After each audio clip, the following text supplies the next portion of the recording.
Good morning, dear student. Welcome to MKS Physics classes. We will discuss reflection topic. Today, question: find out the distance for which observer will be able to see the image of object. अब हमें क्या देखना है कि हमें वो field view find करना है जिस फील्ड व्यू में हमें इमेज ऑब्जेक्ट की सीन हो। तो इसमें देखिए, ये हमारी ऑब्जेक्ट है, मिरर से यहाँ पर रखी हुई है। अब देखिए, ऑब्जेक्ट को मिरर के परपेंडिकुलर रखा जाता है, इसलिए हम इस मिरर को क्या करेंगे, डॉट डॉट नीचे ड्रॉ करेंगे। और यहाँ से ये परपेंडिकुलर जो डिस्टेंस दे रखी है ऑब्जेक्ट की, वो कितनी है, 2 मीटर। और इसी के सामने एक पाथ है, इसी के सामने क्या है, एक पाथ है। और इसी पाथ में हमें पता ये करना है कि ऑब्जेक्ट की इमेज हमें किस फील्ड व्यू से दिखाई देगी। तो आपको पता होना चाहिए कि ऑब्जेक्ट मिरर से परपेंडिकुलर जिस डिस्टेंस पर होती है उतनी ही डिस्टेंस पर हमारी इमेज बनती है बैक पर परपेंडिकुलर।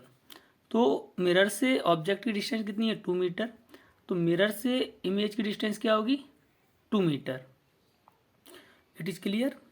अब देखिए, अगर किसी भी ऑब्जेक्ट की इमेज फाउंड करनी है, फॉर्म्ड करनी है, तो हमें क्या करना पड़ेगा, उस ऑब्जेक्ट से इनफाइनाइट रेज पास करनी पड़ेंगी, या मिनिमम 2 रेज इमेज फॉर्म्ड करने के लिए।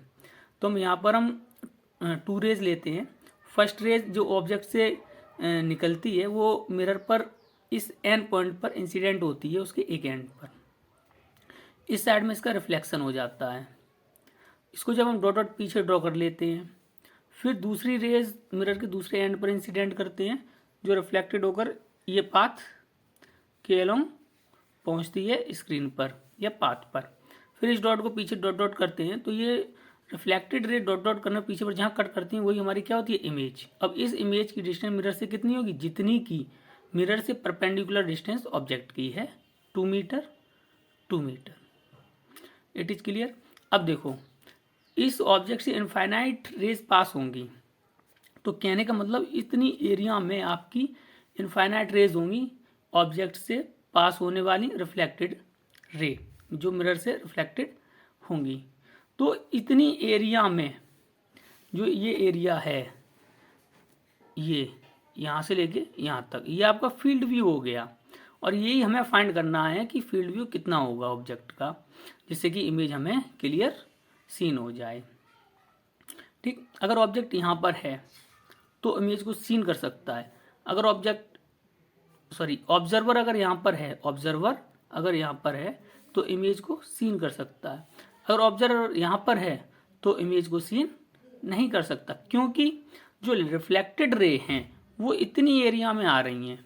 जब रिफ्लेक्टेड रे हमारी आइज पर इंसिडेंट होंगी तभी हमें ऑब्जेक्ट की इमेज सीन होगी। अगर ऑब्जर्वर यहाँ पर खड़ा हो जा रहा है तो उसकी आइज पर एक भी रिफ्लेक्टेड रे नहीं इंसिडेंट होगी, जिससे कि वो इमेज हमें नहीं दिखाई देगी। अब हमें यही वैल्यू फाइंड करनी है, तो हम क्या करते हैं, यहाँ से यहाँ तक की डिस्टेंस x मेजर कर लेते हैं, और यहाँ से यहाँ तक, तो और यहाँ से यहाँ तक x और यहाँ से यहाँ तक कितनी होगी, y।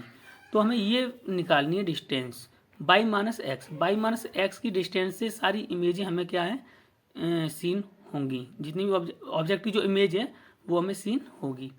अब इन ट्रायंगल ITU, अब ITU देखिए कहाँ पर है आपका, ITU, ठीक है। एंड कौन सा, triangle ISN, ISN, ISN, ISN। तो ये सिमिलर ट्रायंगल है। जब सिमिलर ट्रायंगल है तो इनकी जो एडजेसेंट साइड होंगी उनका रेशियो क्या होगा, इक्वल। तो वही हमने किया हुआ है, IT upon TU, IT upon TU। तो इसमें क्या होगा, IS अपॉन SN। तो अब देखिए IT की वैल्यू कितनी होगी, ये 2 है, ये 2 है, ये 2 है, तो कितनी होगी, 6 upon TU is equal to IS कितना है, 2 अपॉन SN, ये कितना है, 1 मीटर, ठीक है, 1 मीटर। अब हम बात करते हैं यहाँ से x की वैल्यू फाइंड कर लेते हैं। तो x की वैल्यू हमारी कितनी आ जाएगी, इजकल टू 3। अब हमें y की वैल्यू फाइंड करने के लिए क्या लेना पड़ेगा, ITV एंड एस एम, ये आपके ट्रायंगल क्या है, सिमिलर।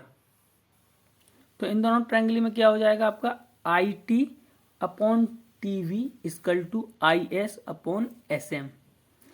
आई टी हमारा कितना है 2226 upon by equal to I S कितना है 2 अपॉन एस एम कितना हो जाएगा 1 + 1 2।